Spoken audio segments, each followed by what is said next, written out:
Welcome to the Resource Nexus podcast, where we dive deep into the world of college basketball, focusing on strategy, challenges, and of course, resource management. Today we're tackling one of the hottest topics in the game right now, the transfer portal. This episode is all about the transfer portal conundrum. We'll break down the strategies and challenges facing both mid-majors and Power 5 schools with fewer resources navigating this ever-changing landscape and how we would approach building a roster with what is essentially a budget. Plus, we'll take a look at some of the best transfers in the portal right now with our rankings. We're up to about 25 impact players. And if we've got time, we'll touch on the unfortunate demise of the NIT because, yeah, it's a bummer.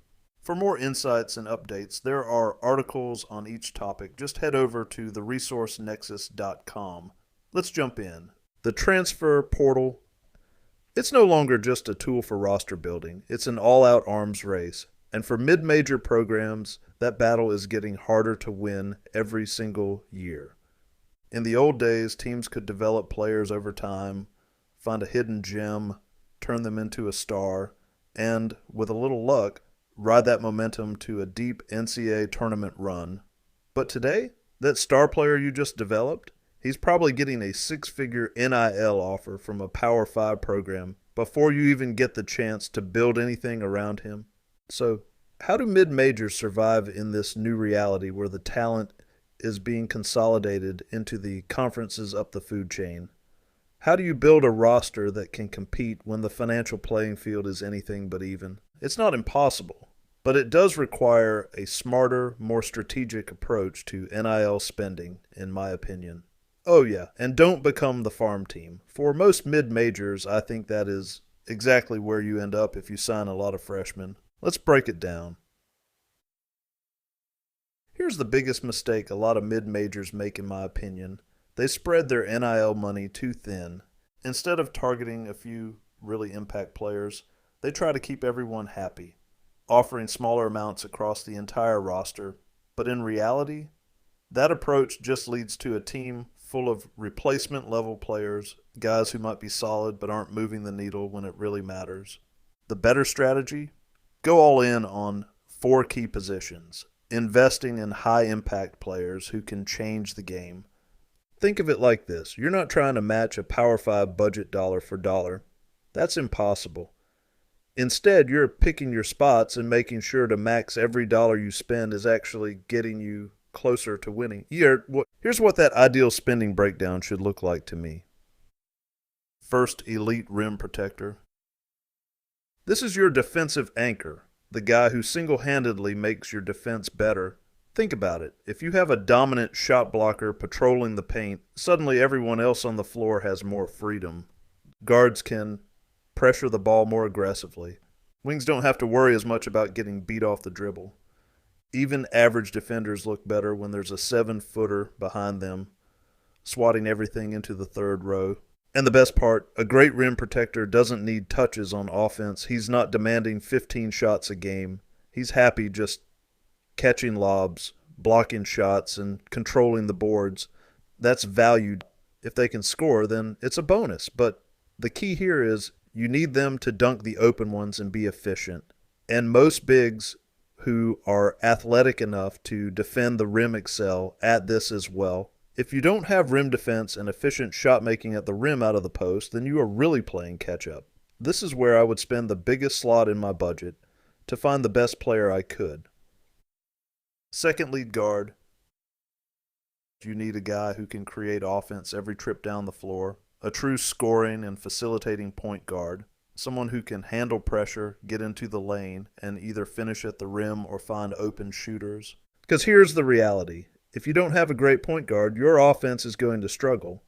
Ball movement gets stagnant, possessions become too predictable, and against top-tier defenses, that's when everything falls apart. So when you're investing NIL money, make sure you secure a legit lead guard, because without one, everything else gets a lot harder. Third secondary guard. This is your Swiss Army knife, a bigger combo guard who can do a little bit of everything. Can he play off the ball? Yes. Can he facilitate when needed? Absolutely. Can Can he defend multiple positions? That's the goal. Think about tournament teams that have made deep runs. More often than not, they have at least one versatile guard who can step up in big moments and create a shot, or as the backup primary ball handler in case you have an injury to the lead guard. You need that insurance, and if you can find a guy like this, he's worth spending on. Fourth two-way wing. Every coach in the country will tell you the same thing. You can never have too many shooters. But in today's game, just being a shooter isn't enough. You need guys who can knock down open looks and still hold their own on defense. Because here's the problem with pure shooters. If they can't defend, they become a liability in crunch time. And when teams start hunting mismatches, those guys get played off the floor. That's why spending on a legit two-way wing, someone who can hit 38% from three and guard multiple positions, is absolutely worth it. At the college level, this player probably doesn't even need to be taller than 6'4" if he's strong. Filling out the rest of the roster. Those four players types are the ones I would spend most of the budget on. Once you lock in those four players, then you can fill out the roster with budget-friendly pieces or guys you don't pay. Proven shooters who don't need high usage would be ideal. Underrated, experienced transfers from lower divisions who can provide depth. Specialists who fit into clear roles without needing big NIL deals. This is how mid-majors level the playing field. Why scoring should be the priority. Let's be real. Defense is easier to replace than efficient scoring.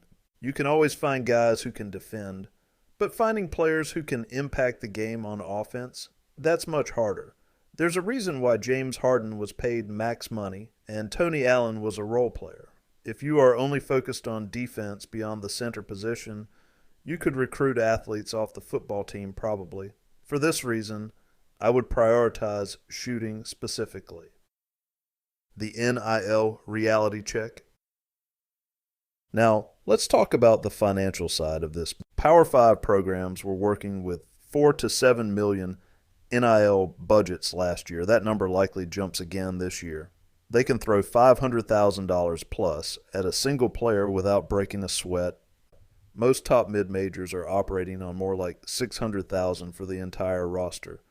So when a top-scoring mid-major player enters the portal, he's getting offers that a smaller budget school can't match. This is why mid-majors need to be smart about who they pay and look for the underrated values where your top salary slot can compete. Choosing the right players to overpay. Not every player is worth breaking the bank for. A lead guard who controls the offense? Yes. A defensive anchor at center? Absolutely. If he can score efficiently, a bonus. A secondary scorer who isn't a great creator or defender? Probably not. The goal is to identify who actually impacts winning and spend accordingly. That is the newest aspect that has been introduced into college basketball. Spending the money wisely, and if the NBA has taught us anything, there will be major overpays and terrible contracts. A scarcity problem in the portal. Here's something to keep in mind. The 2025 transfer cycle is going to be one of the most competitive ever. Super seniors are gone. 2 senior classes are graduating at the same time. The supply of proved high-level talent will be lower than ever. That means demand is going up.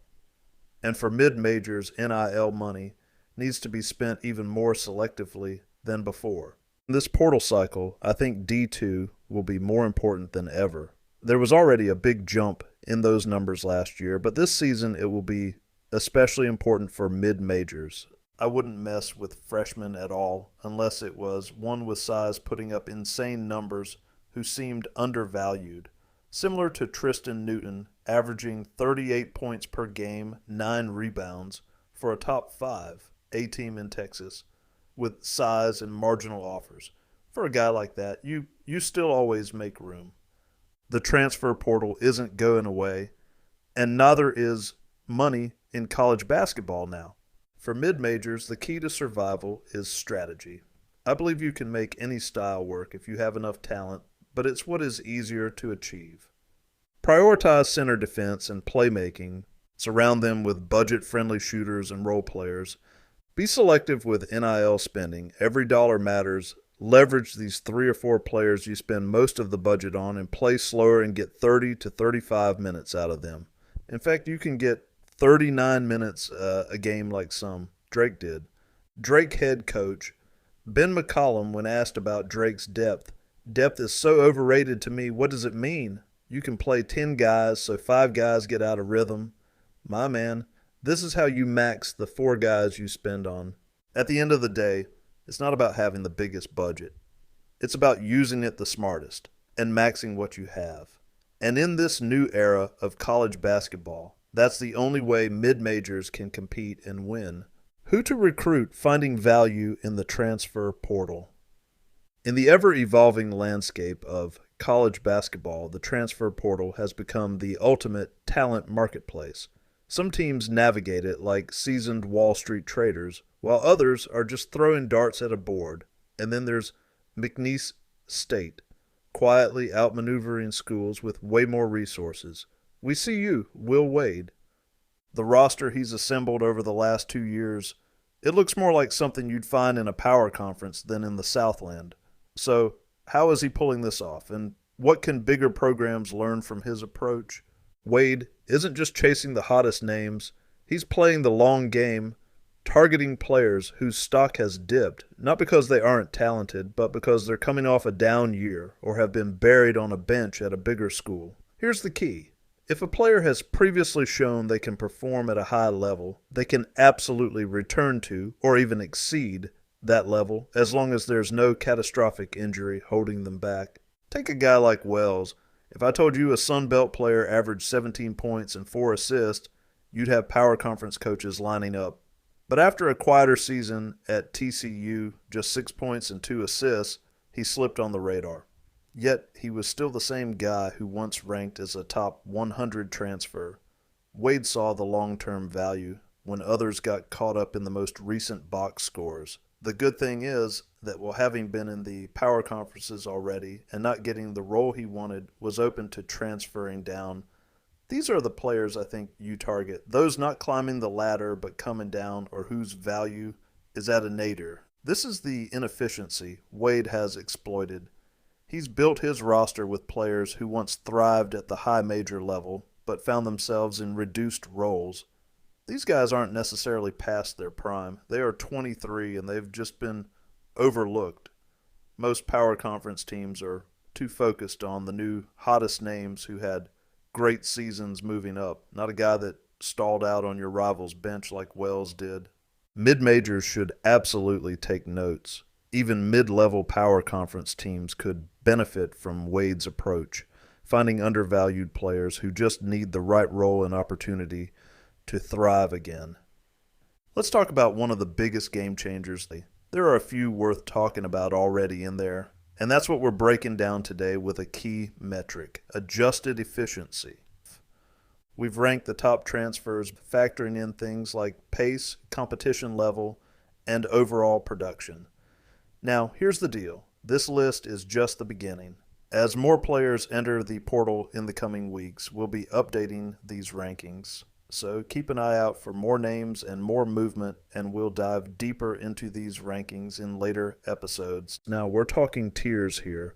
Owen Freeman and Malik Renault, they're on a tier of their own. Currently, these two are the clear standouts, and the gap between them and the rest is pretty significant. Then we've got a second tier with players in the 3.0 to 4.0 range, still high impact guys, just not quite on Freeman and Renault's level yet. Let's break it down. Owen Freeman, Iowa, 4.7. No surprise here, Freeman is in a league of his own. His impact is undeniable, and I think in a different system, his defense will be solid too. He's got a really high block rate over both years, and while some might question his defense, I'd argue the issue isn't him. It's the players around him putting him in bad situations. Still, Freeman's highest defensive ratings by a long shot on both teams, so definitely some hope for him moving forward. Renault, Indiana. Another guy who's proving to be in a class by himself. He has the recruiting pedigree as well and should be a highly sought-after player this cycle. Along with Freeman, both are top 25 overall projected players. That's more about what is graduating and the likely scarcity. You'll see it, I expect, when we release our overall player rankings in the preseason. Now, moving to the second tier, they're still highly impactful, but don't quite have the same level of dominance as Freeman and Renault. Nick Davidson, Nevada, 3.8. Solid all-around player who can make a difference wherever he lands. Josh Dix, Iowa. Another strong addition from Iowa's roster. Iowa could have had a strong roster coming back had they tried to run it back. Obi Agbim, Wyoming. A dependable player who can hold his own. Devin Cambridge, Texas Tech. He didn't play last year, and these numbers are from previous season. This is a player I would target who has likely been somewhat forgotten nationally. You might get him on a value deal. Jeremiah Wilkinson, Cal, one to keep an eye on with 3 years remaining. Brock Harding, Iowa, another solid piece for the Hawkeyes last year in the portal. As for the rest of the players in this range, they're all strong contributors, but don't quite reach the same elite tier. In my model, these are more lower-end starters or 6 men in general. I'll run through a few quickly. Blake Buchanan, Virginia. Jaden Henley, UNLV. Price Sanford, Iowa. Dedon Thomas Jr., UNLV. Yeah, his numbers look great until you realize he plays nearly the whole game, and then the 2 rebounds or lack of three-point volume stand out negatively. Chris Bell, Syracuse. This is one of those guys who had a great season 2 years ago at a 3+, but was technically a 2.1 last year and much worse last year. I split the difference on his number because I think the truth lies somewhere in between. He could be an undervalued and would be a player I target. So with Freeman, it's clear he's got a lot of promise, and I think in the right system, he could really shine on defense. We're talking about a guy who's shown he can block shots with the best of them. To me, it's not that Freeman can't play defense. He's just been in situations where the system didn't put him in the best position. Just look at Supreme Cook for a second. He might have had the worst P5 history. His defense was passable at Oregon, Reed at Michigan, and then what he did at UConn is an even better example. All right, folks, that's a wrap for today's rankings. As the transfer portal continues to shake up the landscape of college basketball, we'll keep updating these rankings and bring you more in-depth player analysis in future episodes. Keep the website checked for transfer updates to our ranking list. If you have thoughts on these players or want to share your own top transfers, leave a message. Now let's talk about the NIT quickly. For many fans, the NIT has long been mocked as the not important tournament. While I've never been one to completely dismiss it, recent changes in the college basketball postseason have placed the NIT firmly on death watch. The rise of a new postseason tournament has basically stripped it of any real relevance. And the selections this year, well, they just reinforce that new reality. Once upon a time, the NIT was actually the pinnacle of college basketball, more prestigious than the NCAA tournament, believe it or not. Of course, that hierarchy flipped decades ago, but the NIT still held value for quality teams that barely missed the NC field. Making the NIT was an achievement, a sign of a solid season. It was a stepping stone, a way for teams to build momentum for future NCAA success. But times have changed.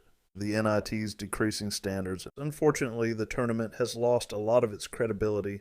This year, teams like San Jose State, ranked 175th in the net, actually got bids. In the past, a mid-major needed to be in the top 80 of the net or earn an automatic bid. Now, teams that really shouldn't be in the field are getting in. Heck, 2 mid-majors were surprised to even get calls. One, Cal Northridge, had already committed to the CBI. It was a mess. And don't even get me started on the Power 5 teams. They seem uninterested in the NIT moving forward. When a program like North Carolina or St. John's declined an invitation last year, it sent a clear message. The NIT isn't worth their time.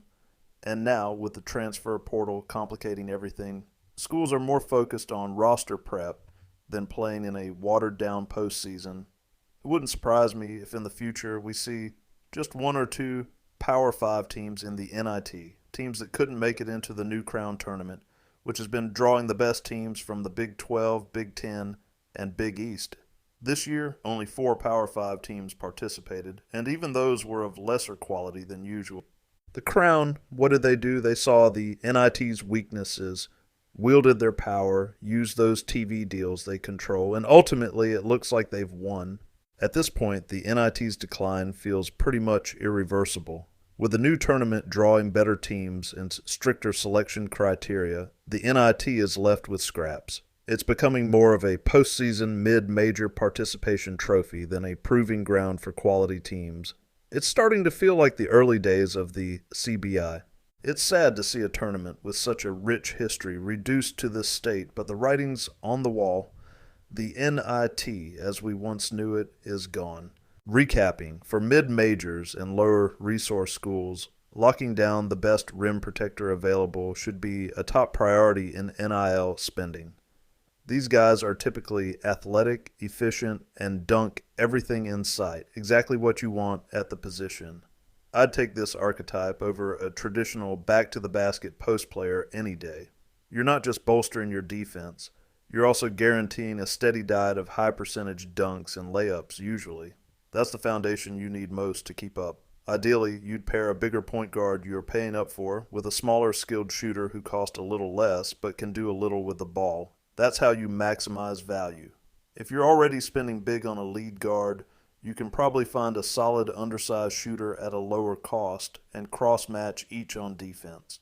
Alright, that's a wrap for today. Thanks for tuning in. Hope you got some good insights. If you enjoyed the episode, be sure to like, subscribe, and share it with anyone who'd find it useful. And don't forget to check out theresourcenexus.com for more in-depth analysis. Until next time, check you later. Cool. Guess we'll see you around. All right, check you later. Bye. Wait, man, why are you always such a dork, man? What are you talking Check you about? later. Check you later.